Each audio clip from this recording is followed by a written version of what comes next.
आप सभी को जय श्री राम। अब मैं 13वें विश्राम से शुरू करती हूँ।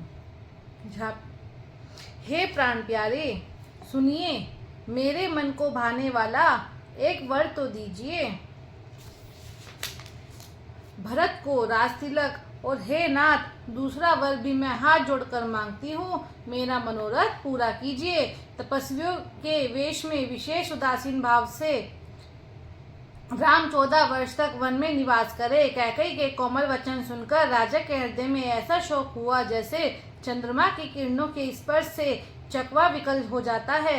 राजा सहम गए, उनसे कुछ कहते ना बना, मानो बाज वन में बटेर पर झटपटा रहा हो। राजा का रंग बिल्कुल उड़ गया, मानो ताड़ के पेड़ को बिजली ने मारा हो। माथे पर हाथ रखकर दोनों नेत्र बंद करके राजा ऐसे सोच करने लगे मानो साक्षात सोच ही शरीर धारण कर सोच कर रहा हो। वे सोचते हैं, हाय, मेरा मनोरथ रूपी कल्पवृक्ष फूल चुका है, परंतु फलते समय कैकेयी ने हथिनी की तरह उसे जड़ समेत उखाड़ कर नष्ट कर डाला। कैकेयी ने अयोध्या को उजाड़ कर दिया और विपत्ति की अचल नींव डाल दी। किस अवसर पर क्या हो गया? स्त्री का विश्वास करके मैं वैसे ही मारा गया जैसे योग की सिद्धि रूपी फल मिलने के समय योगी को अविद्या नष्ट कर देती है। इस प्रकार राजा मन ही मन झीक रहे हैं। राजा का ऐसा बुरा हाल देखकर दुर्बुद्धि कैकेयी मन में बुरी तरह से क्रोधित हुई और बोली, क्या भरत आपके पुत्र नहीं है? क्या मुझे आप दाम देकर खरीद लाए हैं? क्या मैं आपकी विवाहित पत्नी नहीं हूँ? जो मेरा वचन सुनते ही आपको बाण सा लगा तो आप सोच समझकर बात क्यों नहीं कहते? उत्तर दीजिए, हाँ कीजिए, नहीं तो ना ही कर दीजिए। आप रघुवंश में सत्य प्रतिज्ञा वाले हैं। आपने ही वर देने को कहा था, अब भले ही ना दीजिए। सत्य को छोड़ दीजिए और जगत में अपयश लीजिए। सत्य की बड़ी सराहना करके वर देने को कहा था, समझा था कि वह चबेना ही मांग लेगी। राजा शिबी, दधीची और बलि ने जो कुछ कहा, शरीर और धन त्याग कर भी उन्होंने अपने वचन की प्रतिज्ञा को निभाया। कैकेयी बहुत ही कड़वे वचन कह रही है, मानो जले पर नमक छिड़क रही हो। धर्म की धुरी को धारण करने वाले राजा दशरथ ने धीरज धरकर नेत्र खोले और सिर धुनकर तथा लंबी सांस लेकर इस प्रकार कहा कि इसने मुझे बड़े कठोर मारा। प्रचंड क्रोध से जलती हुई कैकेयी सामने इस प्रकार दिखाई पड़ी मानो क्रोध रूपी तलवार नंगी खड़ी हो। कुबुद्धि उस तलवार की मूठ है, निष्ठुरता धार है, वह कुबरी रूपी सान पर धरकर तेज की हुई है। राजा ने देखा कि यह बड़ी ही भयानक और कठोर है और सोचा, क्या सत्य ही यह मेरा जीवन लेगी? राजा अपनी छाती कड़ी करके बहुत ही नम्रता के साथ उसे प्रिय लगने वाली वाणी बोले, हे प्रिय, हे भीरू, विश्वास और प्रेम को नष्ट करके ऐसे बुरी तरह के वचन कैसे कह रही हो? मेरा तो भरत और रामचंद्र 2 आंखें हैं, यह मैं शंकर जी की साक्षी देकर सत्य कहती हूँ। मैं अब कहता हूँ, मैं अवश्य सवेरे ही दूध भेजूंगा। दोनों भाइयों भरत शत्रुघ्न सुनते ही तुरंत आ जाएंगे। अच्छा दिन शुभ मुहूर्त शोधवाकर सब तैयारी करके डंका बजाकर मैं भरत को राज्य दे दूंगा। राम को राज्य का लोभ नहीं है और भरत पर उनका बड़ा ही प्रेम है। मैं ही अपने मन में बड़े छोटे का विचार करके राजनीति का पालन कर रहा था। बड़े को राज तिलक देने जा रहा था। राम की 100 बार सौगंध खाकर मैं स्वभाव से ही कहता हूँ कि राम की माता कौशल्या ने इस विषय में मुझसे कभी कुछ नहीं कहा। अवश्य ही मैंने तुमसे बिना पूछे यह सब किया। इसी से मेरा मनोरथ खाली गया। अब क्रोध छोड़ दे और मंगल साज सज। कुछ ही दिनों बाद भरत युवराज हो जाएंगे। एक ही बात का मुझे दुख लगा कि तूने दूसरा वरदान बड़ी अड़चन का मांगा। उसकी आज से अब भी मेरा हृदय जल रहा है। यह दिल लगी में, क्रोध में अथवा सचमुच ही सच्चा है? क्रोध सच्चा है? क्रोध को त्याग कर राम का अपराध तो बता। सब कोई तो कहते हैं कि राम बड़े ही साधु हैं। तू स्वयं भी राम की सराहना करती है और उन पर स्नेह किया करती थी। अब यह सुनकर तुझे संदेह हो गया कि तुम्हारी प्रशंसा और स्नेह कहीं झूठी तो न थे? जिसका स्वभाव शत्रुओं को भी अनुकूल है, वह माता के प्रतिकूल आचरण क्यों कर करेगा? हे प्रिया, हंसी और क्रोध छोड़ दे और विवेक विचार कर वर मांग, जिससे अब मैं नेत्र भरकर भरत का राज्याभिषेक देख सकूं। मछली चाहे बिना पानी के जीती रहे और सांप भी चाहे बिना मणि के दीन दुखी होकर जीता रहे, परंतु मैं स्वभाव से ही कहता हूँ, मन में छल रखकर नहीं, कि मेरा जीवन राम के बिना नहीं है। हे चतुर्प्रिय, जी में समझ देख, मेरा जीवन श्री राम दर्शन के अधीन है। राजा के कोमल वचन सुनकर दुर्बुद्धि कैकई अत्यंत जल रही है, मानो अग्नि में घी की आहुतियां पड़ रही हैं।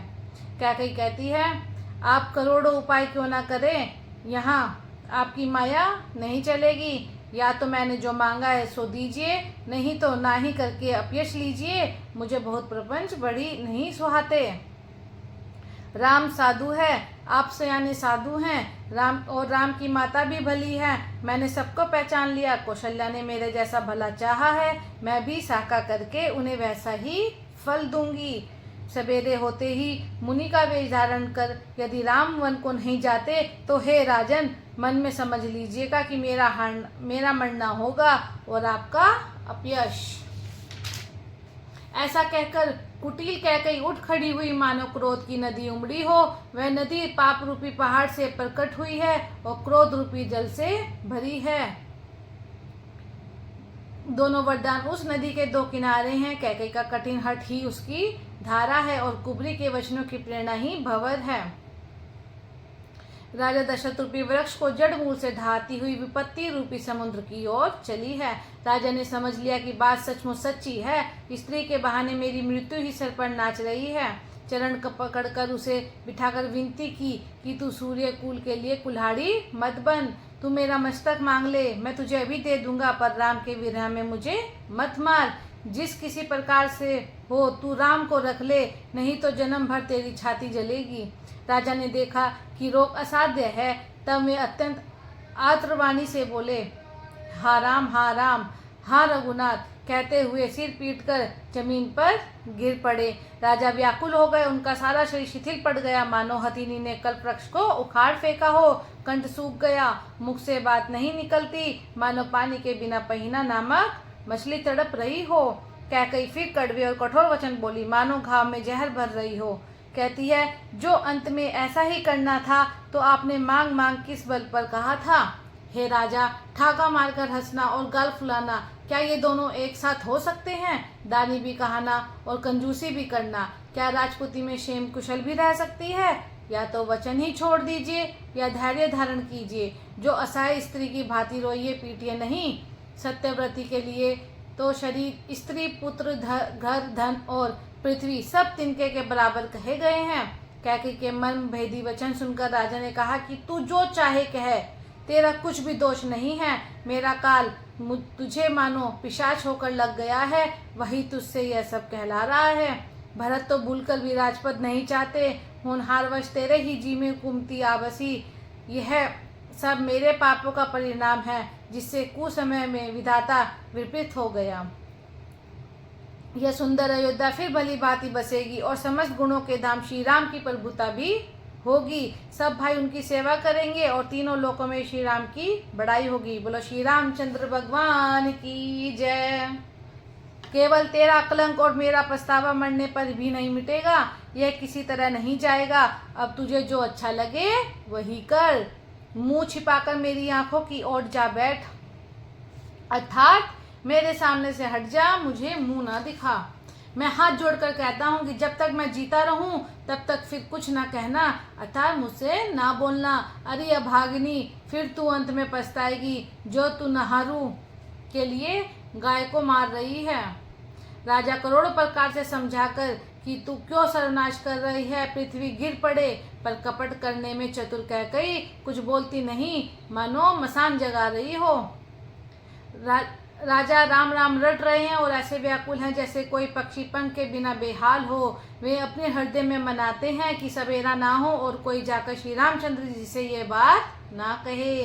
हे रघुकुल के गुरु सूर्य भगवान, आप अपना उदय ना करें। अयोध्या को देखकर आपके हृदय में बड़ी पीड़ा होगी।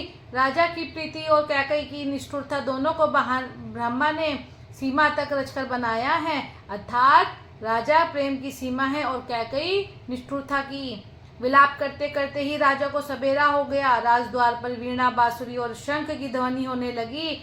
भाट लोग वृद्धावली पढ़ रहे हैं और गवे गुणों का गान कर रहे हैं। सुनने पर राजा को में बाण जैसे लगते हैं। राजा को यह सब मंगल साज कैसे नहीं सुहा रहे, जैसे पति के साथ सती होने वाली स्त्री को आभूषण। श्री रामचंद्र जी के दर्शन की लालसा उत्साह के कारण उस रात्रि में किसी को भी नींद नहीं आई। राजद्वार पर मंत्री और सेवकों की भीड़ लगी है। वे सब सूर्य को उदय हुआ देखकर कहते हैं कि ऐसा कौन सा विशेष कारण है कि अवधपति दशरथ जी अभी तक नहीं जागे। राजा नित्य ही रात के पिछले पहर जाग जाया करते हैं, किंतु आज हमें बड़ा आश्चर्य हो रहा है। हे सुमंत्र, जाओ, जाकर राजा को जगाओ, उनकी आज्ञा पाकर हम सब काम करें। तब सुमंत्र रावले राजमहल में गए, पर महल को भयानक देखकर वे जाते हुए डर रहे हैं। ऐसा लगता है मानो दौड़कर काट खाएगा, और देखा भी नहीं जाता, मानो विपत्ति और विषाद ने वहां डेरा डाल रखा हो। पूछने पर कोई जवाब नहीं देता। वे उस महल में गए जहां राजा और कैकई थे। जय जीव कहकर सिर नवाकर बैठे और राजा की दशा देखकर तो वे सूख ही गए। देखा कि राजा सोच से व्याकुल हैं, चेहरे का रंग उड़ गया है, जमीन पर ऐसे पड़े हैं मानो कमल जड़ छोड़कर पड़ा हो। मंत्री मारे डर के कुछ पूछ नहीं सकते। तब अशुभ से भरी हुई और शुभ से विहीन कैकई बोली, राजा को रात भर नींद नहीं आई, इसका कारण जगदीश्वर ही जाने। इन्होंने राम राम रटकर सवेरा कर दिया, परंतु इसका भेद राजा कुछ भी नहीं बताते। तुम जल्दी राम को बुला लाओ, तब आकर समाचार पूछना। राजा का रुख जानकर सुमंत्री बोली, समझ गए कि रानी ने कुछ कुचाल की है। सुमंत्र सोच से व्याकुल है, रास्ते पर पैर नहीं पड़ता। राम जी को बुलाकर राजा क्या कहेंगे। किसी तरह हृदय में धीरज धरकर वे द्वार पर गए। सब लोग उनको मन मारे देखकर पूछने लगे। सब लोगों का समाधान करके सुमंत्र वहां गए जहां सूर्य कुल के तिलक श्री रामचंद्र जी थे। श्री रामचंद्र जी ने सुमंत्रा को आते देखा तो पिता के समान समझकर उनका आदर किया। श्री रामचंद्र जी के मुख को देखकर और राजा की आज्ञा सुनाकर वे रघुकुल के दीपक श्री रामचंद्र जी को लिवा चले। श्री रामचंद्र जी मंत्री के साथ बुरी तरह से जा रहे हैं, यह देखकर लोग जहाँ तहाँ विषाद कर रहे हैं।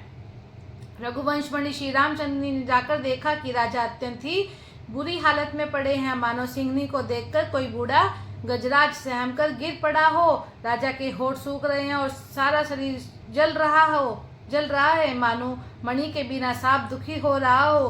पास ही क्रोध से भरी कैकई को देखा, मानो साक्षात मृत्यु ही बैठी है, घड़ियां गिन रही है। श्री रामचंद्र जी का स्वभाव कोमल और करुणामय है। उन्होंने पहली बार यह दुख देखा है, इससे पहले कभी उन्होंने दुख सुना भी ना था। तो भी समय का विचार करके हृदय में धीरज धर के उन्होंने मीठे वचनों से माता कैकई से पूछा, हे माता, मुझे पिताजी के दुख का कारण कहो, ताकि जिससे उनका निवारण हो वह यत्न किया जाए। कैकई ने कहा, हे राम सुनो, सारा कारण यही है कि राजा का तुम पर बहुत स्नेह है। उन्होंने मुझे 2 वरदान देने को कहा था।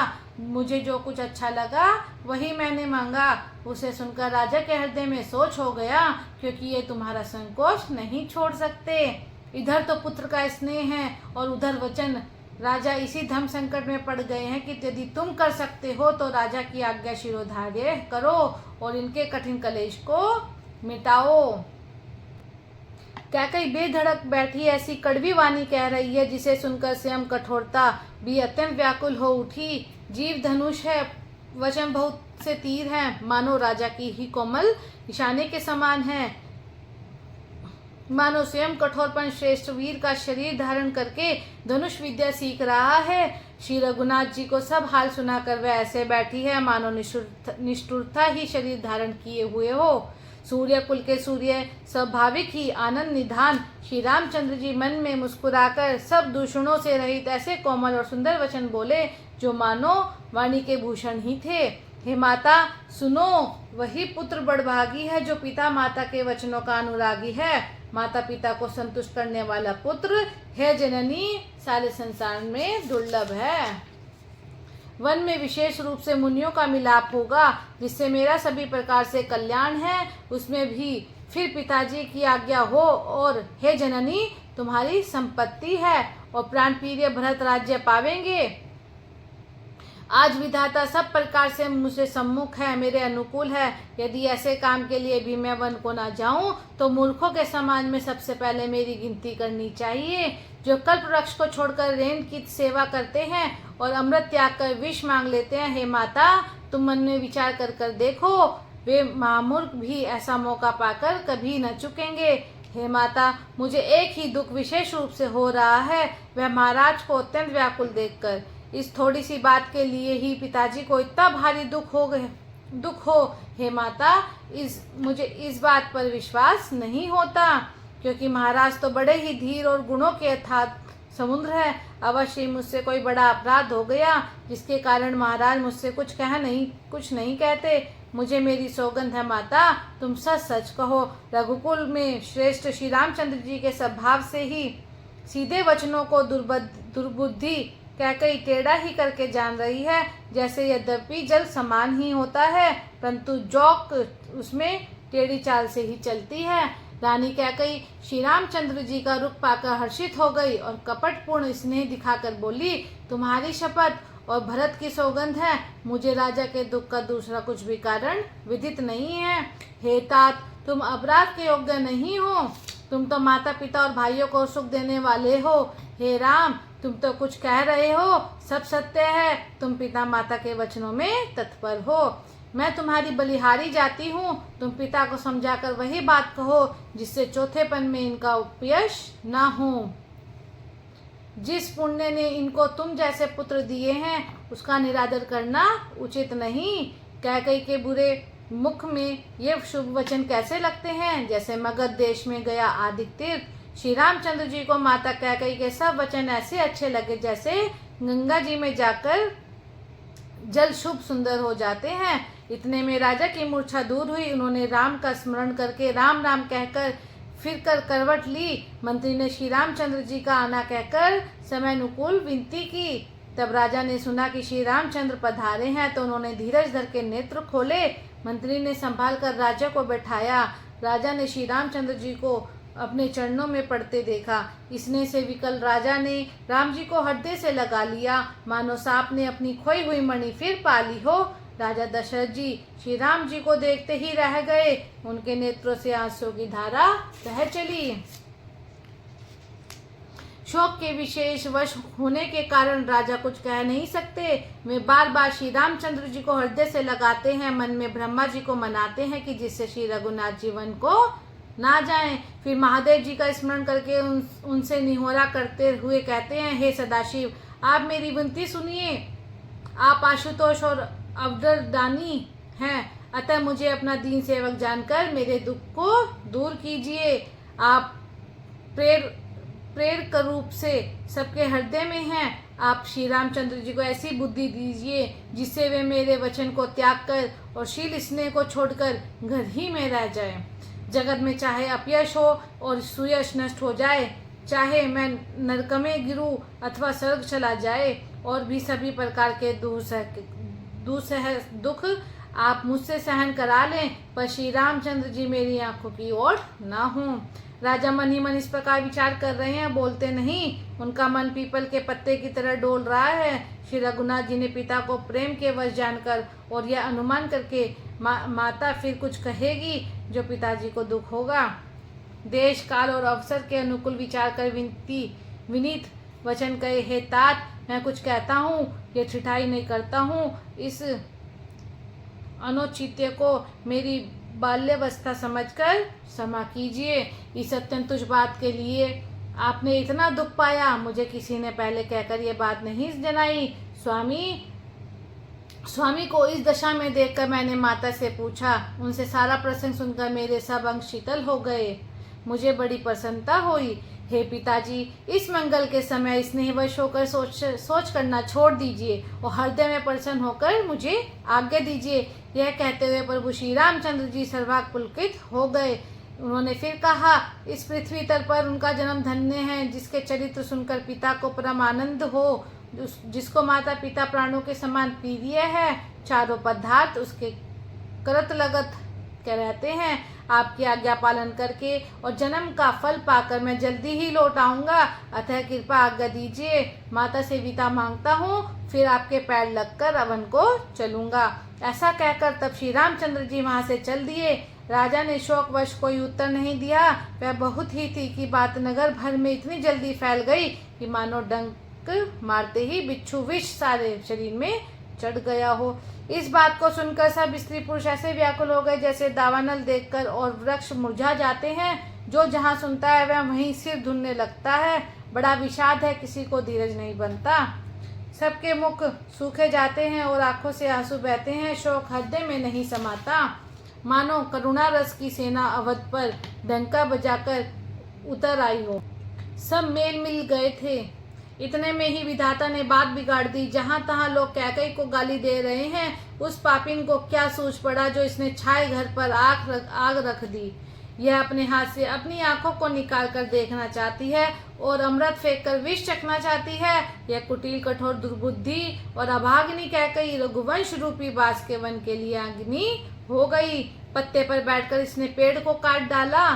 सुख में शोक का ठट कर रख दिया। श्री रामचंद्र जी से सदा प्राणों के समान प्रिय थे, फिर भी न जाने किस कारण इसने यह कुटिलता ठानी। कवि सत्य ही कहते हैं, स्त्री का स्वभाव सब प्रकार से पकड़ में न आने योग्य अथा और भेद भरा होता है। अपनी परछाई भले ही पकड़ जाए, पर भाई स्त्रियों की गति नहीं जानी जाती। आग का क्या नहीं जला सकती, आग क्या नहीं जला सकती, समुद्र में क्या नहीं समा सकता, अबला कहने वाली प्रबल स्त्री क्या नहीं कर सकती, और जगत में काल किसी को नहीं खाता। विधाता ने क्या सुनकर क्या सुना दिया और क्या दिखाकर अब वह क्या दिखाना चाहते हैं। यह एक कहते हैं कि राजा ने अच्छा नहीं किया, दुर्बुद्धि कैकई को विचार कर वर नहीं दिया। जो हट करके स्वयं सब दुखों के पात्र हो गए। स्त्री के विशेष वश होने के कारण मानो उनका ज्ञान और गुण जाता रहा। एक जो धर्म की मर्यादा को जानते हैं और सयाने हैं, वे राजा को दोष नहीं देते। में शिबी धतीजी और हरिश्चंद्र कथा एक दूसरे से बखान कर कहते हैं। कोई एक इसमें भरत जी की संपत्ति बताते हैं, कोई एक सुनकर उदासीन भाव से रह जाते हैं, कुछ बोलते नहीं हैं। कोई हाथों से कान मूंदकर और जीभ को दांतों तले दबाकर कहते कि यह बात झूठ है, ऐसी बात कहने से तुम्हारे पुण्य नष्ट हो जाएंगे। भरत जी को तो श्री रामचंद्र जी प्राणों के समान प्रिय हैं। चंद्रमा चाहे आग की चिंगारियां बरसाने लगे और अमृत चाहे विष के समान हो जाए, परंतु भरत जी सपन में भी कभी श्री रामचंद्र जी के विरुद्ध कुछ नहीं करेंगे। कोई एक विधाता को दोष देते हैं जिसने अमृत दिखाकर विष दे दिया। नगर भर में खलबली मच गई। सब किसी को सोच हो गया। हृदय में दूसह जलन हो गई। आनंद उत्साह मिट गया। ब्राह्मणों की स्त्रियां कुल की मान्य बड़ी बूढ़ी और जो कैकई की परम प्रिय थी, वे उसके शील की सराहना करके उसे सीख देने लगे, पर उसको उनके वचन बाण के समान लगते हैं। वे कहती है, तुम तो सदा कहा करती थी कि श्री रामचंद्र जी के समान मुझको भरत भी प्यारे नहीं हैं। इस बात को सारा जगत जानता है। श्री रामचंद्र जी पर तो तुम स्वाभाविक ही स्नेह करती रही हो, आज किस अपराध से उन्हें वन देती हो। तुमने कभी सोतिया ढा नहीं किया। सारा देश तुम्हारे प्रेम और विश्वास को जानता है। अब कौशल्या तुम्हारा कौन सा बिगाड़ कर दिया जिसके कारण तुमने सारे नगर पर व्रज गिरा दिया। क्या सीता जी अपने पति का साथ छोड़ देंगी? क्या लक्ष्मण जी श्री रामचंद्र जी के बिना घर रह सकेंगे? क्या भरत जी श्री रामचंद्र जी के बिना अयोध्यापुरी का राज्य भोग सकेंगे? और क्या राजा श्री रामचंद्र जी के बिना जीवित रह सकेंगे?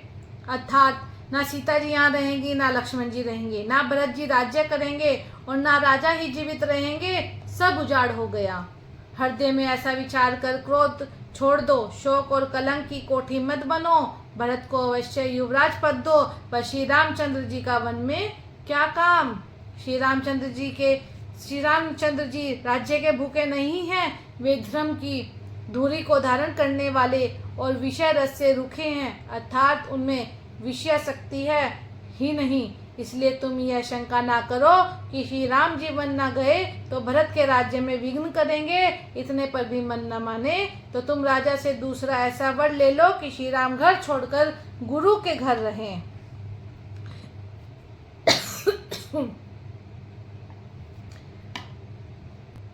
जो तुम हमारे कहने पर ना चलोगी तो तुम्हारे हाथ कुछ भी ना लगेगा। यदि तुमने कुछ हंसी की हो तो उसे प्रकट में कहकर जना दो कि मैंने दिल लगी की है। राम सरीखा पुत्र क्या वन के योग्य है, यह सुनकर लोग उन्हें क्या कहेंगे। जल्दी हटो और वही उपाय करो जिस उपाय से इस शोक और कलंक का नाश हो।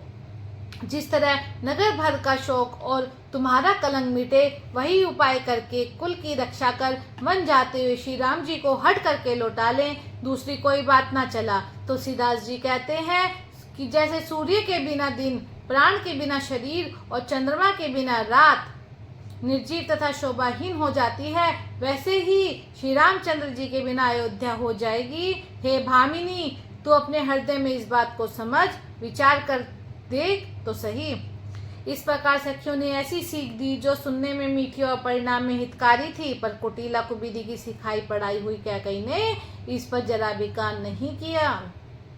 कैकई को ही उत्तर नहीं देती, वह दूसह क्रोध के मारे रूखी हो रही है, ऐसे देखती है मानो भूखी बागिन हरनियों को देख रही हो। तब सखियों ने रोग को असाध्य समझकर उसे छोड़ दिया। सब उसको मंदबुद्धि अभागिनी कहते हुए चल दी। राज्य करते हुए इस कैकई को देव ने नष्ट कर दिया। इसने जैसा कुछ किया वैसा कोई भी न करेगा। नगर के सब स्त्री पुरुष इस प्रकार विलाप कर रहे हैं और उस कुचाली कैकई को करोड़ों गालियां दे रहे हैं। लोग विषम ज्वर से जल रहे हैं। लंबी सांसें लेते हुए वे कहते हैं कि श्री रामचंद्र जी के बिना जीने की कौन आशा है। महान वियोग से प्रजा ऐसी व्याकुल हो गई मानो पानी सूखने के समय जलचर जीवों का समुदाय व्याकुल हो।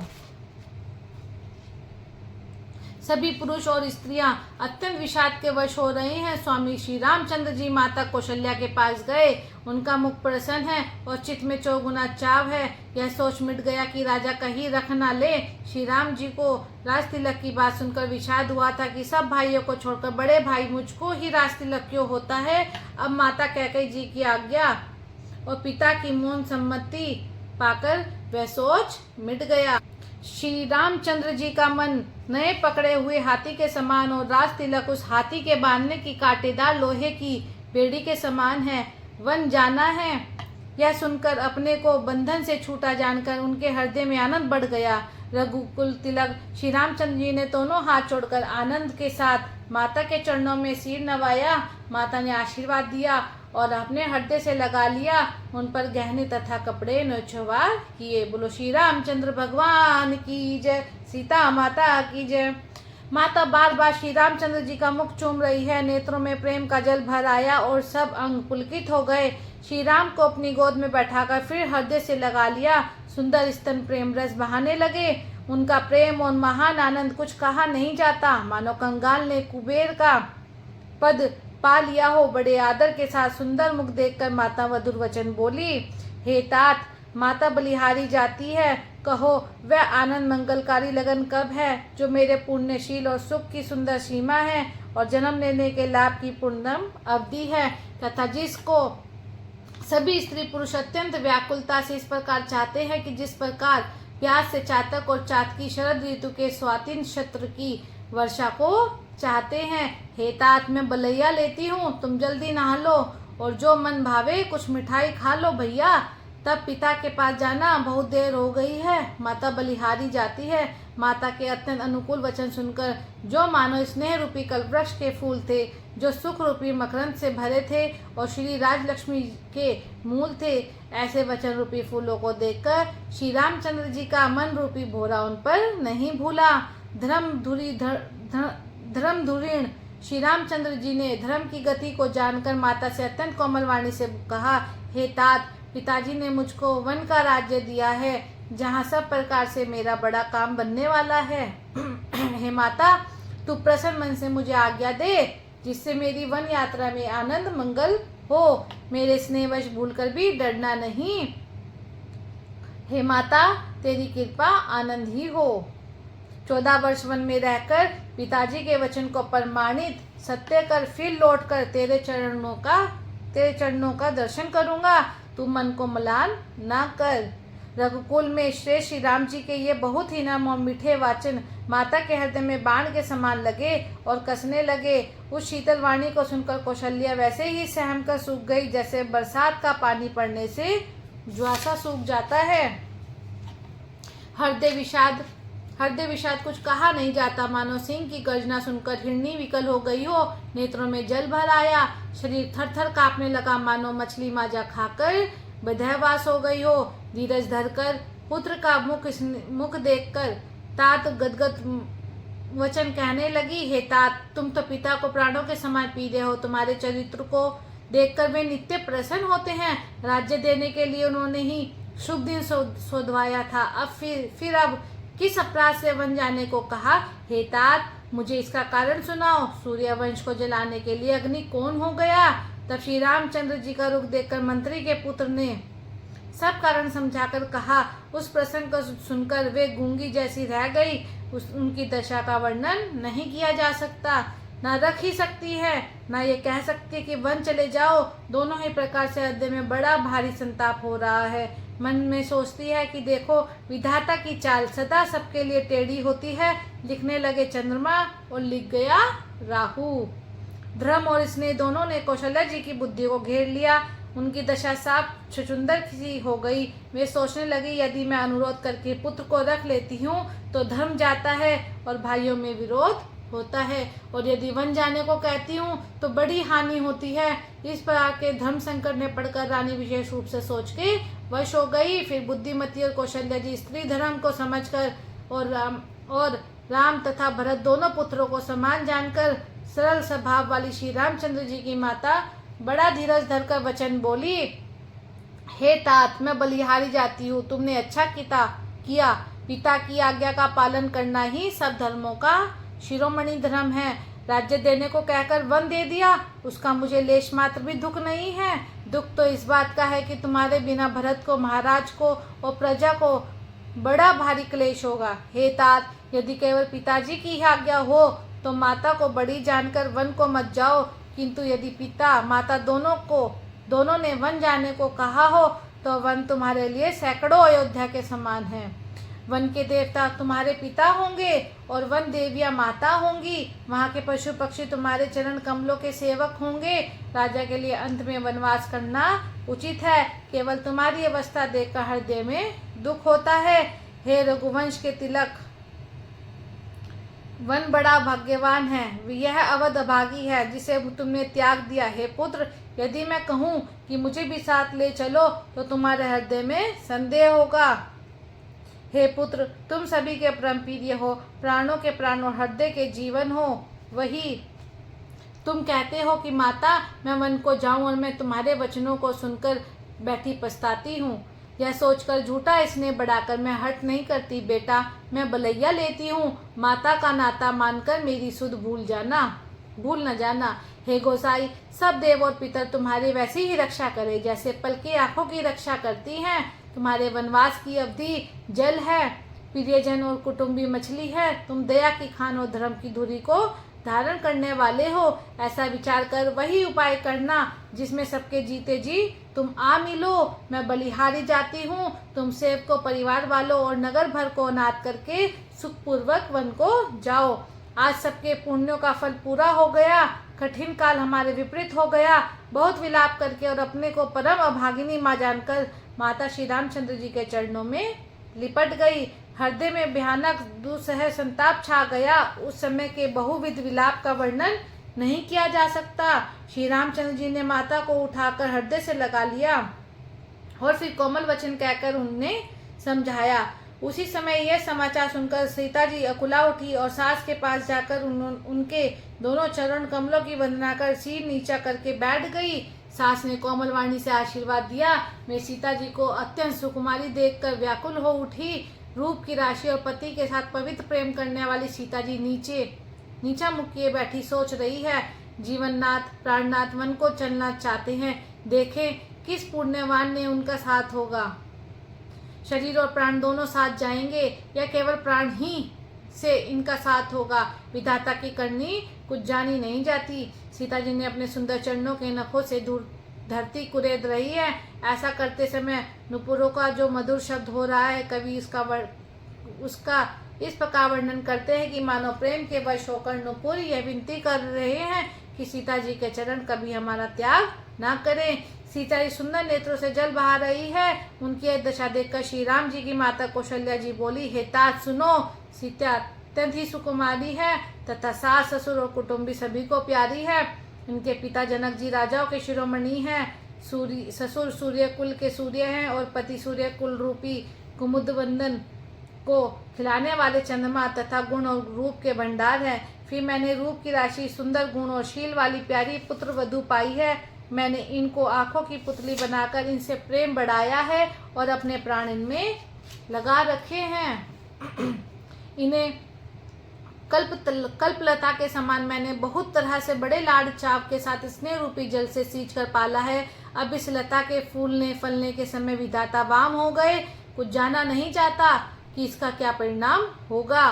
सीता ने पलंग के ऊपर गोद और हिंडोले को छोड़कर कठोर पृथ्वी पर कभी पैर नहीं रखा। मैं सदा संजीवनी जड़ी के समान इनकी रखवाली करती रही हूँ, कभी दीपक की बत्ती हटाने को भी नहीं कहती। वहीं सीता अब तुम्हारे साथ वन चलना चाहती है। हे रघुनाथ, उसे क्या आज्ञा होती है? चंद्रमा की किरणों का रस चाहने वाली चकोरी सूर्य की ओर आंख किस तरह मिला सकती है? हाथी, सिंह, राक्षस आदि अनेक दुष्ट जीव जंतु वन में विचरते रहते हैं। हे पुत्र, क्या विष की वाटिका में सुंदर संजीवनी बूटी शोभा पा सकती है? वन के लिए तो ब्रह्मा जी ने विषय सुखों को न जानने वाली कोल और भीलों की लड़कियों को रचा है, जिनका पत्थर के कीड़े जैसा कठोर स्वभाव है और उन्हें वन में कभी क्लेश नहीं होता। अथवा तपस्वियों की स्त्रियां वन में रहने योग्य हैं, जिन्होंने तपस्या के लिए सब भोग तज दिए हों। हे पुत्र, जो तस्वीर के बंदर को देखकर डर जाती है, वे सीता वन में किस तरह से रह सकेंगी? देव सरोवर के कमल वन में विचरण करने वाली हंसनी क्या गुड़ैया में रहने के योग्य है? ऐसा विचार कर जैसी तुम्हारी आज्ञा हो, मैं जानकी को वैसी ही शिक्षा दूंगी। माता कहती है, यदि सीता घर में रहे तो मुझको बहुत सहारा हो जाए। श्री रामचंद्र जी ने माता की प्रियवाणी सुनकर, जो मानवशील और स्नेह रूपी अमृत से सनी हुई थी, विवेकमय प्रिय वचन कहकर माता को संतुष्ट किया। फिर वन के गुण दोष प्रकट करके वे जानकी जी को समझाने लगे। यहीं पे हमारा मास प्राण का 13वां विश्राम पूर्ण होता है। बोलो श्री रामचंद्र भगवान की जय, सीता माता की जय।